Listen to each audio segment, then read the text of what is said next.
नमस्ते। हम लोग आज पढ़ेंगे एनसीईआरटी नए का क्लास 9 का चैप्टर 2 क्या हमारे आसपास है। तो बने रहिएगा, पूरे अंत तक लाइन बाय लाइन रीडिंग करेंगे, साथ ही साथ इंपॉर्टेंट मार्किंग करेंगे और इसमें दिए गए प्रश्नों का भी हल करेंगे। तो चलिए शुरू करते हैं आज का ये सेशन। तो हम जान कैसे सकते हैं बाजार में खरीदा हुआ दूध, घी, मक्खन, मिनरल जूस शुद्ध है? क्या आपने कभी खाने वाले पदार्थों के डिब्बों के ऊपर शुद्ध शब्द पर ध्यान दिया है? एक साधारण व्यक्ति के लिए शुद्ध का अर्थ होता है कि पदार्थ में कोई मिलावट ना हो, लेकिन वैज्ञानिकों के लिए ये सभी वस्तुएं विभिन्न पदार्थों के मिश्रण हैं, अतः शुद्ध नहीं है।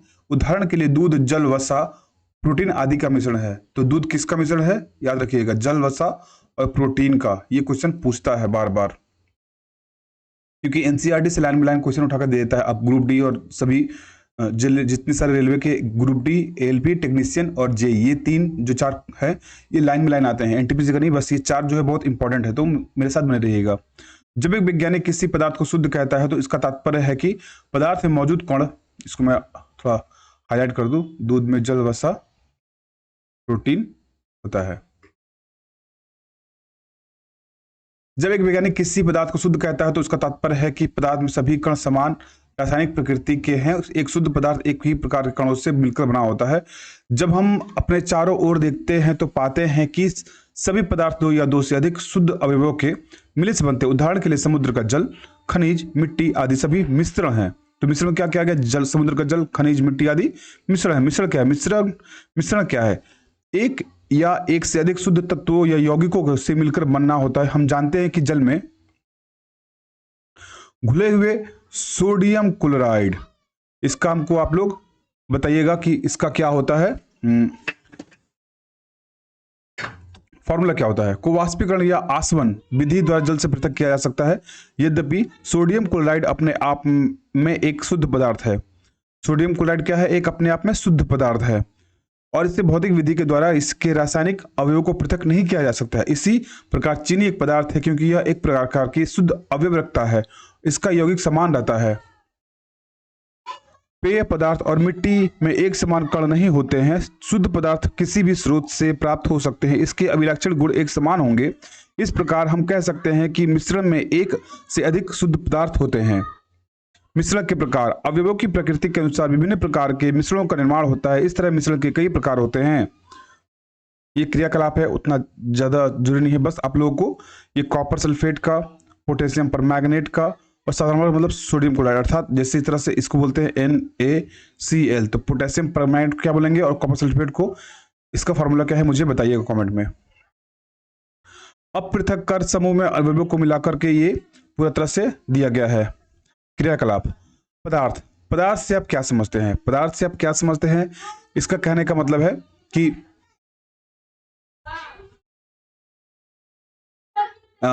कोई भी वस्तु जिसका द्रव्यमान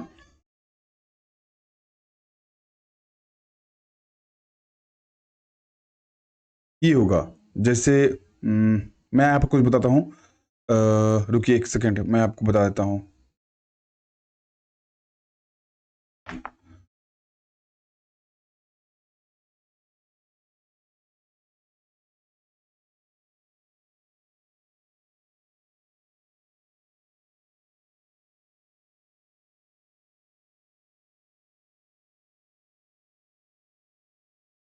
कोई भी वस्तु जिसका द्रव्यमान होता है, स्थान, आयतन घेरती है, उसे पदार्थ कहते हैं। उदाहरण के लिए हवा, जल, ये हो गया।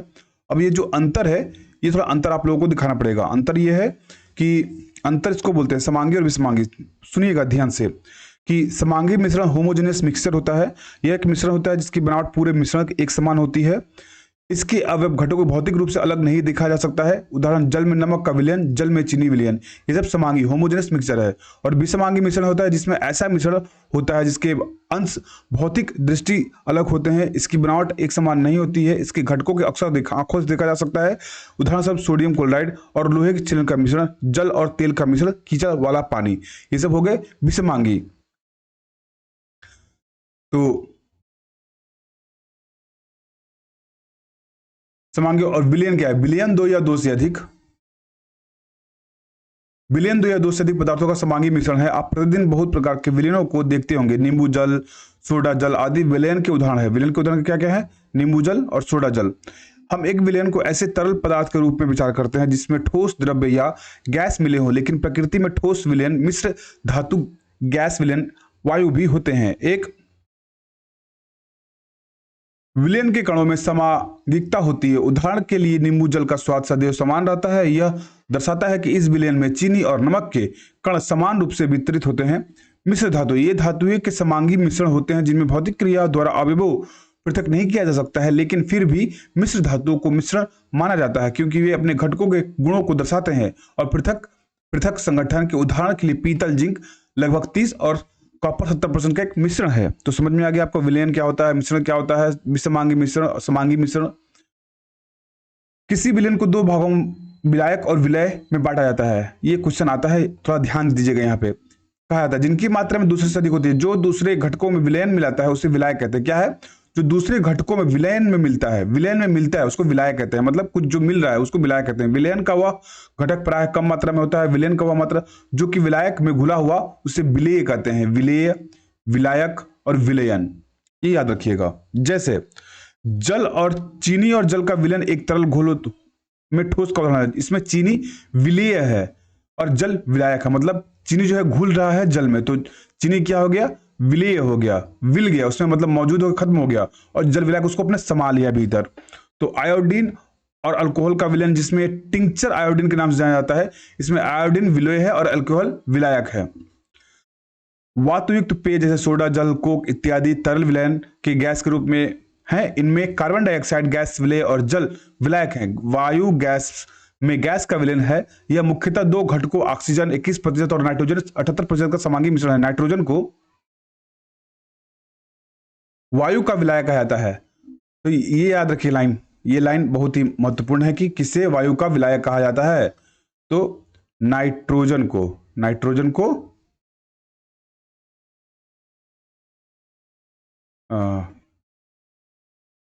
वायु का विलायक कहा जाता है। वायु में दूसरी गैस वो बहुत कम मात्रा में उपलब्ध होती हैं। विलयन के गुण, विलयन एक समांगी मिश्रण है। विलयन कण का व्यास 1 नैनोमीटर 10/9, ये याद रखिएगा। इसको क्या बोलते हैं? 10/9 मीटर को फेदोमीटर बोलते हैं या नैनोमीटर बोलते हैं, याद रखिए, मुझे बताइएगा। वैसे इसको नैनोमीटर, मैं ही बताता हूं, इसको नैनोमीटर बोलते हैं, नैनोमीटर। सभी छोटे इसलिए वे आंख से नहीं दिखे जा सकते। वे अपने छोटे आकार के कारण, विलयन के कारण गुजर रही प्रकाश की किरणों को फैलाते नहीं, इसलिए विलयन में प्रकाश का मार्ग दिखाई नहीं देता है। तो विलयन में प्रकाश का मार्ग दिखाई नहीं देता है। ये एक लाइन में क्वेश्चन पूछता है कि विलयन में प्रकाश का मार्ग दिखाई नहीं देता है। छानने की विधि द्वारा विलय के कणों को विलयन से पृथक नहीं किया जा सकता है। विलयन को शांत छोड़ देने पर भी विलय के कण नीचे नहीं बैठ जाता, अर्थात विलयन अस्थाई है। विलयन क्या है? विलयन अस्थाई है। विलयन की सांद्रता क्रियाकलाप 2.2 में हमने देखा कि समूह अ और समूह बी के पास एक ही पदार्थ के विभिन्न अभाव के रंगों के विलयन है। हम लोग जानते हैं कि विलयन में पृथक पृथक मात्राओं में विलायक और विलेय पदार्थ होते हैं। विलय में मौजूद विलेय पदार्थ की मात्रा के आधार पर इसे तनु सांद्रता या संतृप्त घोल कहा जा सकता है। ये तनु, सांद्र या संतृप्त घोल कहा जा सकता है। तो तनु और सांद्र तुलनात्मक शब्द हैं। ये एक क्रियाकलाप हो गया। क्रियाकलाप में अब देखिएगा, यहां पढ़ते हैं, किसी निश्चित तापमान पर उतना ही विलेय पदार्थ घुल सकता है जितना कि उसके विलयन की क्षमता हो। दूसरे शब्दों में, दिए गए निश्चित तापमान पर यदि विलेय में विलेय पदार्थ नहीं घुलता है तो उसे संतृप्त विलयन कहते हैं। इसका मतलब यह कहना है कि एक गिलास पानी में आप जितना चीनी या नमक डालते रहे, घोलते रहे, अब ऐसा एक समय आएगा कि वो न चीनी घुलेगा और न ही वो नमक घुलेगा, तो उसको बोलते हैं संतृप्त विलयन। विलय की वह मात्रा जो इस ताप पर संतृप्त विलयन में उपस्थित है उसकी घुलनशीलता कहलाती है। घुलनशीलता समझ में आया? अब नहीं घुलेगा तो हो गया संतृप्त विलयन।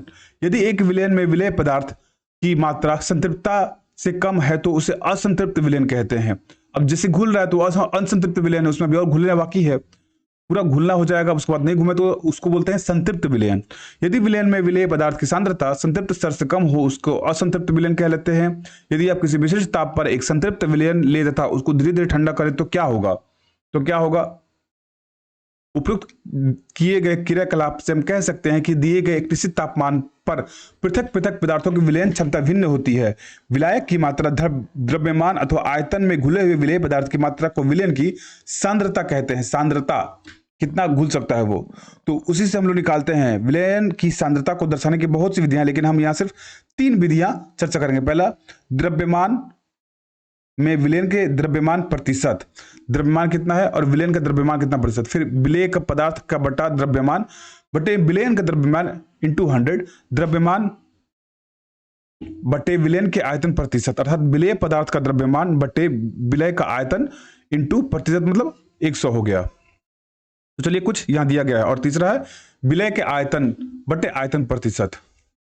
तो इसमें पूछ रहा है क्या, एक विलय के 320 ग्राम विलायक जल में 40 ग्राम विलय है, मतलब इन दोनों को टोटल हो गया 360, और कितना हो गया ये 40 ग्राम नमक है, तो इसको क्या होगा 100 हो जाएगा। ये देखिए ये होगा 40/360 हो गया ना, ऐसा करके। ये याद रखिए, ये जो है ना ये इंपॉर्टेंट है। विलय का द्रव्यमान मतलब कितना टोटल आप क्या मिला रहे हैं, और नीचे पूरा मिला हुआ, ये जो ऊपर है आप क्या मिला रहे हैं और नीचे पूरा मिला हुआ। समझ में आ गया? निलंबन क्या है? क्रियाकलाप 2.2 में समूह स से द्वारा पाया गया विषमांगी घोल जो ठोस द्रव्य में परिक्षेपित हो जाता है निलंबन कहलाता है। निलंबन एक विषमांगी मिश्रण है जिसमें विलेय पदार्थ कण घुलते नहीं बल्कि माध्यम की समाष्टि के निलंबन रहते हैं।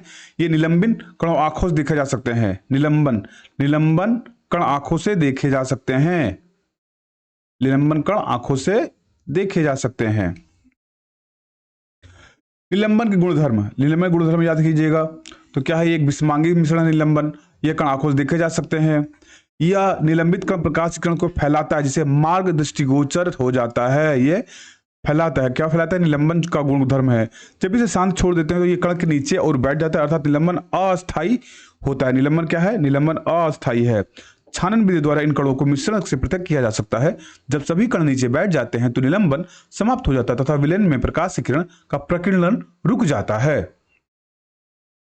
ये हो गया। अब देखते हैं कोलाइड विलयन क्या है। कोलाइड विलयन ये बहुत ही इंपॉर्टेंट है, जो मैं पढ़ाने वाला, ये बहुत सारा क्वेश्चन पूछा जाता है, तो इसको बहुत ध्यान से पढ़िएगा। क्रियाकलाप 2.2 में समूह 2 द के द्वारा प्राप्त मिश्रण को कोलाइड या कोलाइडल विलयन कहा जाता है। कोलाइड के कण विलयन के समान रूप से फैलते हैं। निलंबन की अपेक्षा कणों का आकार छोटा होने के कारण यह मिश्रण समांगी प्रतीत होता है, लेकिन वास्तविकता में विलयन विषमांगी मिश्रण है। तो याद रखिएगा ये विलयन विषमांगी। एक minute, just a minute wait, मेरा थोड़ा कॉल आया है।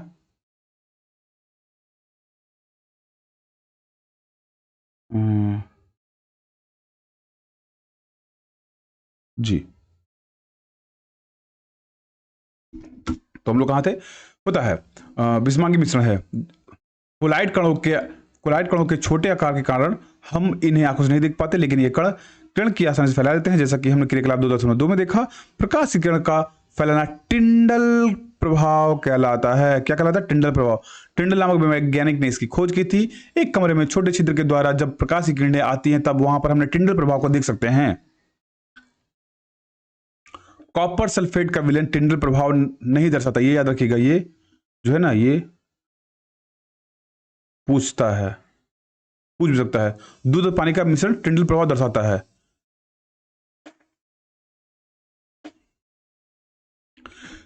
जब एक घने जंगल में आच्छादन से सूर्य की किरण गुजरती है तो वह टिंडल प्रभाव देख सकते हैं। जंगल में घोरे छोटे बेल के कोलाइड कणों के समान व्यवहार करते हैं। तो कोलाइड के समान उदाहरण ये जो है ना, ये पूरा टेबल, ये टेबल आप लोगों को मुखस्त होना चाहिए, क्योंकि ये मतलब बहुत बार पूछा गया है, बहुत बार, इतना बार कि आप सोच नहीं सकते हैं।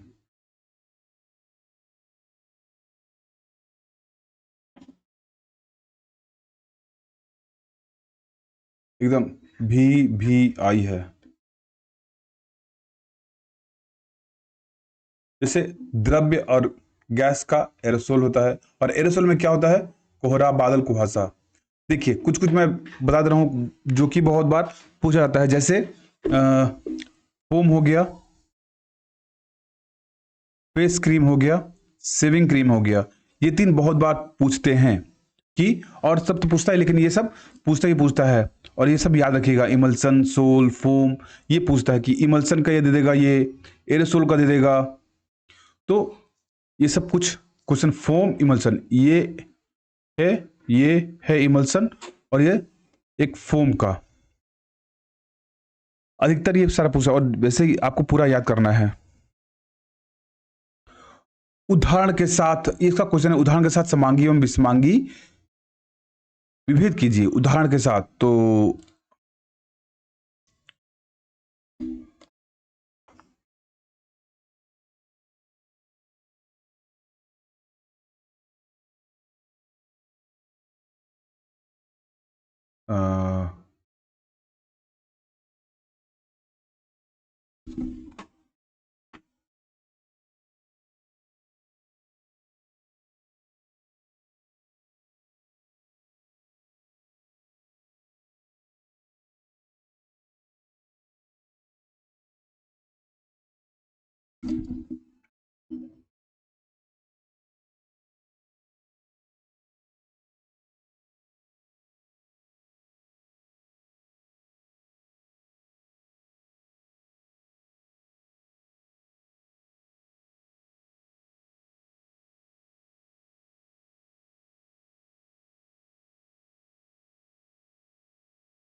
क्या आप लोग दिख रहा है ये?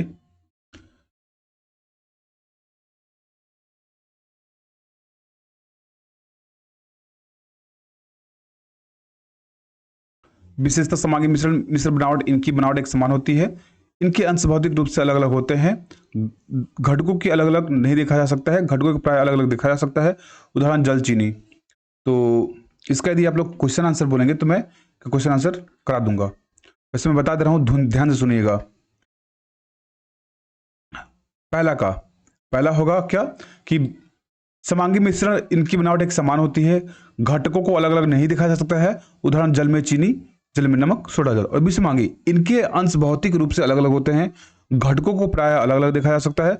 जल, तेल और नमक, दूध, सल्फर। ये हो गया। और फिर दूसरा का है विलंबन, विलयन, निलंबन और कोलाइड एक दूसरे किस प्रकार भिन्न है। तो मिश्रण का प्रकार एक हो गया, वो समांगी है विलयन, निलंबन विषमांगी है, और कोलाइड जो है, मैं आप लोगों को 1 मिनट दिखाता हूं।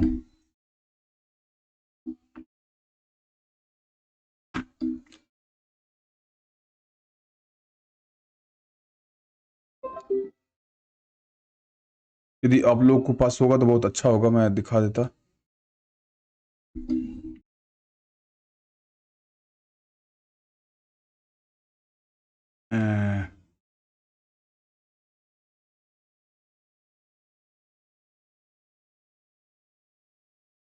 यहीं पर करके देखता हूँ ना, नहीं होगा यहाँ पर तो आप लोगों को एक चीज बहुत अच्छा दिखाता। अच्छा ठीक है,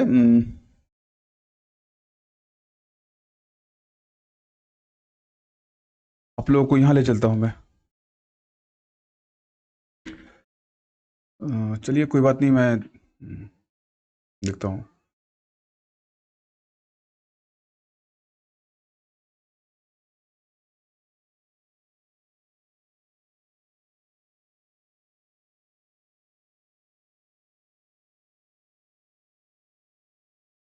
आप लोग दिख रहा है, मिश्रण के प्रकार समांगी, विषमांगी, ये सब है। कणों के आकार बहुत छोटे छोटे होते हैं। ये जो क्वेश्चन मैंने कराया उसका ये 2 नंबर क्वेश्चन है कि क्या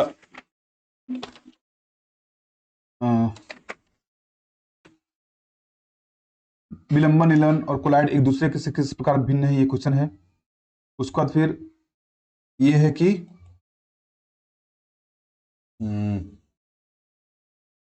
एक संतृप्त विलयन बनाने के लिए 36 ग्राम सोडियम क्लोराइड को 100 ग्राम जल में 293 पर घुलाया जाता है, तो इसकी तापमान सांद्रता क्या होगी। तो विलेय है सोडियम क्लोराइड द्रव्यमान और विलायक जल है 100 ग्राम, तो टोटल होगी 136 और नीचे ये 36 में 36, ये सांद्रता होगी इतना। तो इस तापमान विलेय की सांद्रता 26.47 है।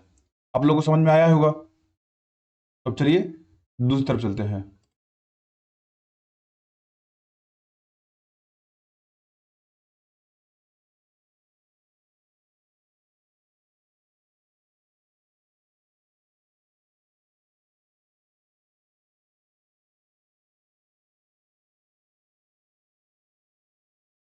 क्वेश्चन हो गया। अब चलिए और आगे बढ़ते हैं।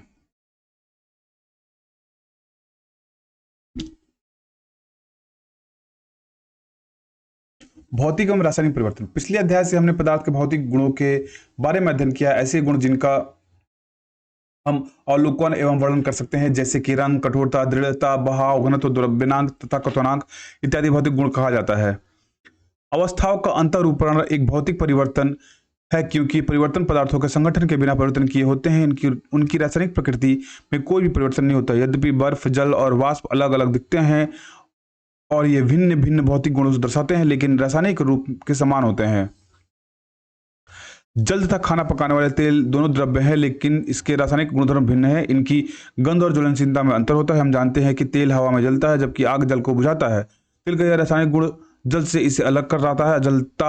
जलना एक रासायनिक परिवर्तन है। जलने की प्रक्रिया में एक पदार्थ दूसरे से प्रक्रिया करके अपने रासायनिक संगठन में परिवर्तन लाता है। रासायनिक परिवर्तन पदार्थ के रासायनिक गुणधर्मों में परिवर्तन लाता है तथा हम नया पदार्थ पाते हैं। रासायनिक परिवर्तन को रासायनिक प्रतिक्रिया भी कहा जाता है। क्या आप लोगों ने ये पढ़ा? कोलाइड के गुणधर्म, ये कोलाइड के गुणधर्म, ये विषम मांगी है, हाँ पढ़ा दिया है 20%।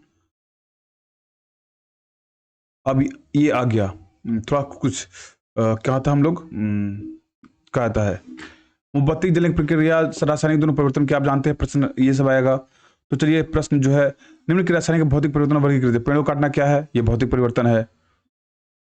मक्खन में एक बर्तन पिघलना भौतिक है। मक्खन का एक बर्तन पिघलना, अलमारी में जंग लगना, ये रासायनिक परिवर्तन है। जल का ये वाष्प बदलकर भौतिक परिवर्तन और रासायनिक परिवर्तन जानते हैं क्या होता है? भौतिक परिवर्तन जो रिटर्न आ सके, लेकिन रासायनिक रिटर्न नहीं आएगा। विद्युत तरंग में जल में प्रवाहित होना तथा हाइड्रोजन और उस ऑक्सीजन में विघटित होना, वो क्या बोलता है, रासायनिक परिवर्तन है। विद्युत तरंग का जल में प्रवाहित होना था, उसका हाइड्रोजन ऑक्सीजन विघटित होना। साधारण जल में भौतिक है, क्योंकि वाष्पीकरण से फिर वापस आ सकता है। फलों से सलाद बनाना भौतिक परिवर्तन है। फलों केवल काटा जाता है, उनकी रासायनिक प्रकृति नहीं बदलती है। लकड़ी और कागज का जलना रासायनिक परिवर्तन है, क्योंकि जलना एक रासायनिक प्रतिक्रिया है जिसमें नए पदार्थ जैसे CO2 और राख बनती है। फिर दो, अपने आसपास की चीजों को, शुद्ध पदार्थों को और मिश्रित का अलग कीजिए। शुद्ध पदार्थ क्या क्या है? तत्व है, अर्थात लोहा, तांबा, एल्युमिनियम, ऑक्सीजन गैस, ये सब शुद्ध पदार्थ है। यौगिक क्या है? जल है, क्या बोलते हैं, आसपास शुद्ध पदार्थ, या प्रयत्न कीजिए। तो मैं बता दे रहा हूँ सब क्या क्या है। शुद्ध पदार्थों के प्रकार क्या है? शुद्ध पदार्थों के प्रकार क्या है? तत्व। रॉबर्ट बॉयल पहले वैज्ञानिक थे जिन्होंने 1661 में सर्वप्रथम तत्व का शब्द किया था। तो क्या रॉबर्ट बॉयल, जिन्होंने 1661 में सर्वप्रथम तत्व शब्द का प्रयोग किया। एंटोनी लॉरेंट लोवाइजी ने पहले तत्व की परिभाषा का प्रयोग प्रतिपादित किया। उनके अनुसार तत्व पदार्थ का वह मूल रूप जिस रासायनिक प्रतिक्रिया द्वारा अन्य सरल पदार्थों में व्यक्त नहीं किया जाता। थोड़ा पानी पियो।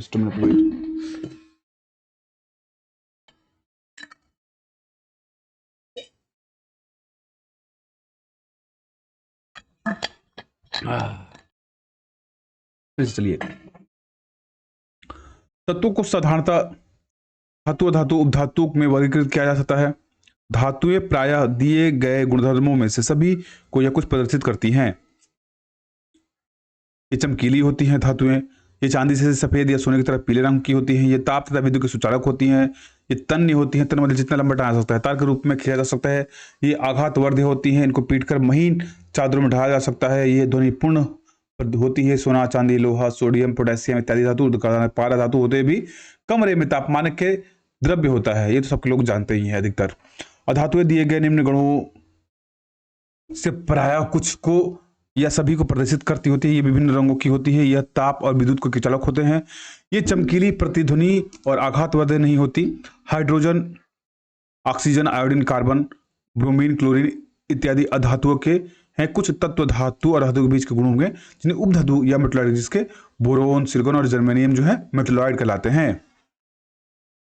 अभी तक ज्ञात तत्वों में 100 से अधिक है, जिसमें से 92 तत्व प्राकृतिक है, सबकी शेष मानव निर्मित है। एक तत्व ठोस है, 11 तत्व कमरे के तापमान पर गैसें हैं, 2 तत्व पारा तथा ब्रोमीन कमरे के तापमान पर द्रव्य हैं, गैलियम तथा सीजियम तत्व कमरे के 303 कुछ अधिक तापमान पर द्रव अवस्था ले लेते हैं।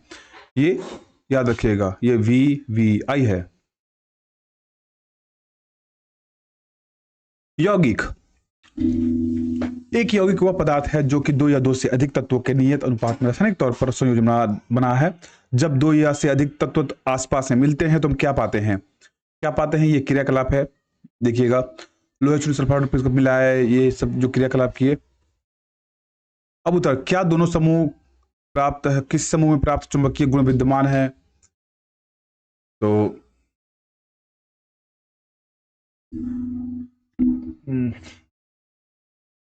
हम लोग क्या पढ़ रहे थे?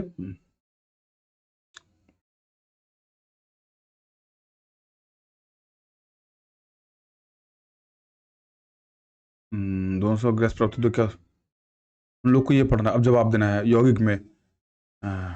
अब उत्तर है, क्या दोनों समूह द्वारा प्राप्त सामग्री दिखने में समान है? समान है क्या?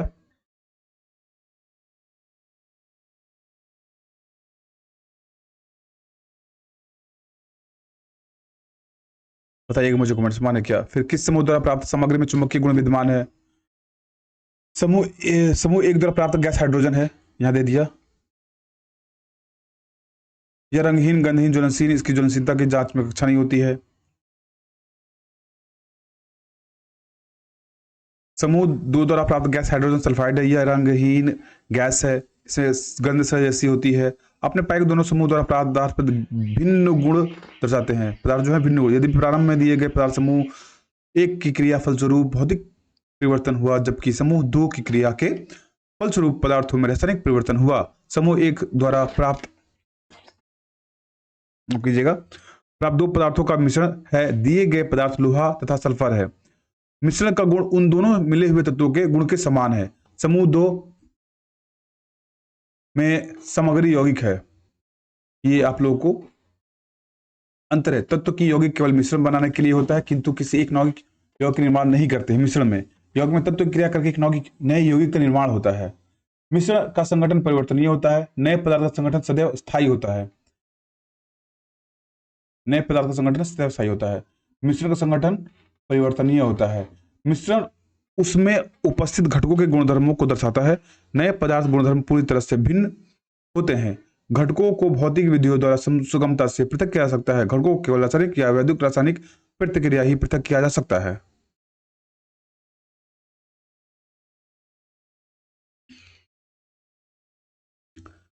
दोनों तत्वों को तीव्रता से गर्म करने पर हमने यौगिक पाया जिसका गुण मिले हुए तत्वों से पूरी भिन्न है। यौगिक का संगठन पूरे पदार्थ का समान, हम देख सकते हैं, ये चार्ट दिया गया है, ये चार्ट अच्छे से पढ़िएगा कि समांगी, विषमांगी, ठोस द्रव्य, शुद्ध पदार्थ क्या क्या होते हैं,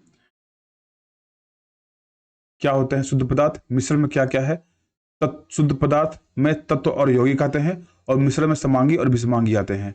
बार बार ये क्वेश्चन बनता है, शुद्ध पदार्थ के भीतर यौगिक भी आता है, याद रखिएगा। कुछ यौगिक दे देगा, आपसे पूछ, जैसे जल, मीथेन, शुद्ध, ये पूछ देगा क्या ये शुद्ध पदार्थ है या फिर नहीं है। तो ये सब आप लोगों को बोलना है शुद्ध पदार्थ है।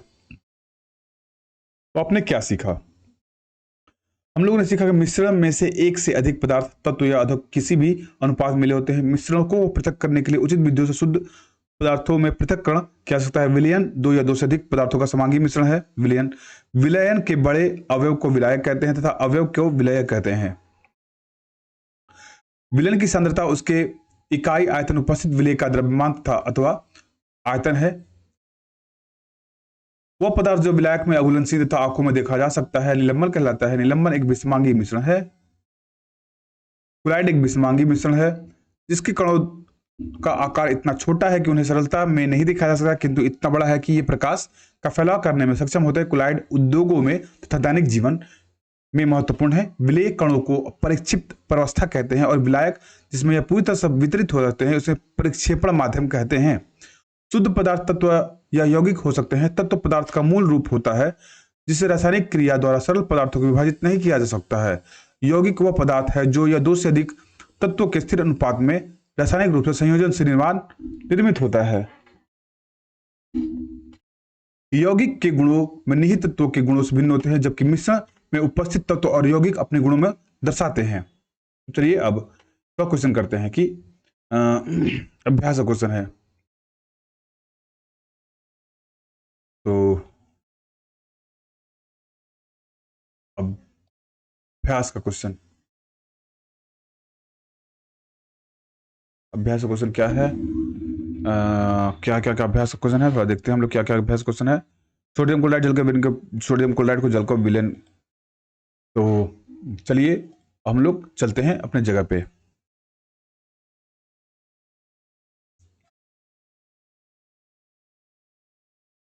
ये आ गए हम लोग जिमनी में। तो सबसे अच्छा ये है कि क्वेश्चन है ये कि निम्नलिखित पृथक करने की क्या विधि में अपनाएंगे? सोडियम क्लोराइड को जल में विलयन के लिए पृथक करने के लिए वाष्पीकरण या आसवन अपनाएंगे। अमोनियम क्लोराइड को सोडियम क्लोराइड अथवा अमोनिया क्लोराइड के मिश्रण से पृथक करने के ऊर्ध्वपातन सब्लिमेशन, क्योंकि अमोनियम क्लोराइड ऊर्ध्वपाती होता है सीधे ठोस में गैस, जबकि सोडियम क्लोराइड नहीं। ये याद रखिएगा। धातु के छोटे कणों को कार के इंजन ऑयल में पृथक करने के लिए छानन या निस्पंदन के लिए। दही से मक्खन निकालने के लिए अपकेंद्रीकरण सर्टिफिकेशन। जल से तेल निकालने के लिए पृथक्करण के लिए सेपरेटिंग फनल का उपयोग किया, क्योंकि ये दोनों अघुलनशील द्रव्य और इनके घनत्व अलग अलग होते हैं। चाय से चाय की पत्तियों को पृथक करने के लिए छानन फिल्टरेशन। बालू से लोहे के पिन के चुंबकीय मतलब मैग्नेटिक। भूसे से गेहूं के लिए विनिंग मतलब फटकना होता है। पानी में तैरते हुए महीन मिट्टी कणों को उसे लोडिंग भांड फिटकरी डालकर या आस्वादन सेडिमेंटेशन या छानना, ये सब से अलग किया जा सकता है। पुष्प की पंखुड़ियों को निचोड़कर विभिन्न रंगों को डाइस के पृथक करने के लिए क्रोमेटोग्राफी कहते हैं। चाय तैयार करने के लिए आप किन किन चरणों का प्रयोग करेंगे? विलयन, विलायक, विलेय, घुलना, घुलनशील, अघुलनशील, घुले, फिल्ट्रेट तथा अवश्य शब्दों का प्रयोग करें। उत्तर, सबसे पहले एक बर्तन में विलायक के रूप में जल लेंगे, जल को गर्म करेंगे और उसमें विलेय पदार्थ जैसे चीनी डालेंगे। चीनी जल में घुलनशील है और घुलने में एक विलयन तैयार करेगी। इसके बाद हम अन्य पदार्थ पर चाय की पत्तियां डालेंगे जो अघुलनशील है, यह पानी में रंग और स्वाद छोड़ेगी। फिर हम एक विलायक दूध मिला सकते हैं। उबलने के बाद हम मिश्रण को एक छन्नी से छानेंगे। छाने पर जो द्रव्य नीचे बर्तन में एकत्र हुआ घुले फिल्ट्रेट यानी पीने योग्य चाय है। जो अघुलनशील चाय की पत्तियां छन्नी के ऊपर रह जाती है वह अवशेष कहलाती हैं। प्रज्ञा ने 3 अलग अलग पदार्थों को घुलनशीलता विभिन्न तापमान पर जांचा। 50 ग्राम जल 313 ग्राम पोटेशियम नाइट्रेट के संतृप्त विलयन को विलयन प्राप्त करने हेतु कितने ग्राम पोटेशियम की आवश्यकता होगी? उत्तर, तालिका का 19 केल्विन अर्थात 100 ग्राम जल के पोटेशियम नाइट्रेट आवश्यकता 62 ग्राम, इसलिए 50 ग्राम जल में आवश्यकता 62 ग्राम टोटल है। ये 50 प्लस 100 इंटू 50 ग्राम में तो 31 ग्राम होगा उसका आंसर। फिर प्रज्ञा 353 किलो पोटेशियम क्लोराइड संतृप्त विलयन तैयार करती है, जिस विलयन को कमरे के तापमान पर ठंडा होने के लिए छोड़ दिया। जब विलयन ठंडा होता है तो अवलोकन कर पुष्टि उत्तर तालिका। तो 353 केल्विन पे पोटेशियम क्लोराइड की घुलनशीलता 54 ग्राम है। तो कमरे के तापमान मान ले 353 ग्राम है तो घुलनशीलता 35 ग्राम पर जब विलयन 353 केल्विन से 293 तक ठंडा होगा तो पोटेशियम क्लोराइड की घुलनशीलता घट जाएगी। तो अतिरिक्त पोटेशियम क्लोराइड 54 ग्राम माइनस 35 ग्राम 19 ग्राम होगी। घुला हुआ था वह ठोस क्रिस्टल के रूप में विलयन के रूप से अवक्षेपित हो जाएगा। 293 केल्विन पर प्रत्येक लवण की घुलनशीलता का परिकलन करें। इस तापमान पर कौन सा लवण सबसे अधिक घुलनशील होगा? तो पोटेशियम परमैंगनेट 32 ग्राम, सोडियम क्लोराइड 36 ग्राम, पोटेशियम क्लोराइड 35 ग्राम और अमोनियम क्लोराइड 37 ग्राम। तो इस तापमान पर अमोनियम क्लोराइड 37 ग्राम सबसे अधिक घुलनशील होगा। तापमान में परिवर्तन के लवण की घुलनशीलता पर क्या प्रभाव पड़ता है? तो घुलनशीलता सामान्य बढ़ती है। पोटेशियम नाइट्रेट 283 पर जो हम लोगों ने देखा है, जैसे कि आप लोग देख सकते हैं, मैं आप लोगों को एक बार क्वेश्चन दिखा देता हूं। सारे क्वेश्चन क्या है?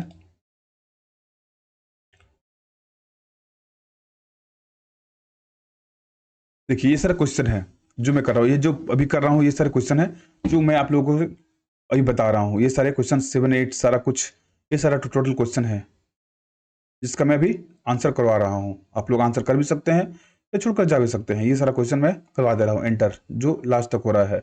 और ये जो तालिका दी हुई है एक पर एक मैं किए जा रहा हूँ।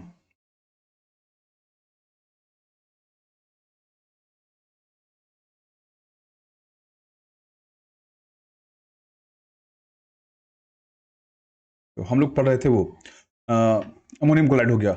निम्न की उदाहरण सहित संतृप्त विलयन, वह विलयन जिसमें किसी निश्चित तापमान पर विलेय पदार्थ की अधिक मात्रा नहीं घुली जा सकती है उसे संतृप्त विलयन कहते हैं। उदाहरण के लिए 100 ग्राम जल में 293 केल्विन पर 36 ग्राम नमक घोलने पर संतृप्त विलयन बनता है। शुद्ध पदार्थ किसे कहते हैं, कोलाइड किसे कहते हैं, निलंबन किसे कहते हैं। फिर से आप लोग इसे नोट कर लीजिएगा, मैं धीरे धीरे कर रहा हूँ। फिर से समांगी मिश्रण, सोडा, जल, ये क्या क्या होता है। फिर से अंत में आप किस पुष्टि द्रव्यहीन है, ये सब मैं धीरे धीरे कर रहा हूँ। जो क्वेश्चन के साथ साथ आंसर दिया गया है वो आप लोग पढ़िएगा कि कौन सी पदार्थ शुद्ध है, क्योंकि यदि आप करते हैं इसको तो आपका ही खुद प्रैक्टिस बढ़ेगी। जैसे बर्फ शुद्ध पदार्थ है, यौगिक H2O है होता है। मैं इसलिए धीरे धीरे कर रहा हूँ ताकि आप लोग आराम से पढ़ सकते हैं और उसको नोट भी कर लेंगे। ये क्वेश्चन क्या चला था, तत्व यौगिक और मिश्रण को वर्गीकृत कीजिए। मतलब यहाँ छांटना है कौन सा तत्व है, कौन सा यौगिक, कौन सा मिश्रण है। फिर यहाँ गया रासायनिक परिवर्तन क्या है, बौद्धिक वृद्धि क्या है, लोहे की जंग क्या है, ये सब। तो इस चैप्टर का हम लोगों ने सारा कुछ पढ़ लिया। आप लोगों को कैसा वीडियो लगा मुझे बताइएगा कमेंट में।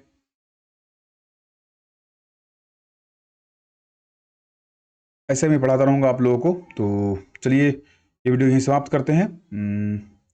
यदि आपको अच्छा लगा होगा मेरा तो लाइक सब्सक्राइब कर दीजिएगा, शेयर कर दीजिएगा। जय हिंद, जय भारत, धन्यवाद। और पढ़ते रहिए और सिलेक्शन लेते रहिए।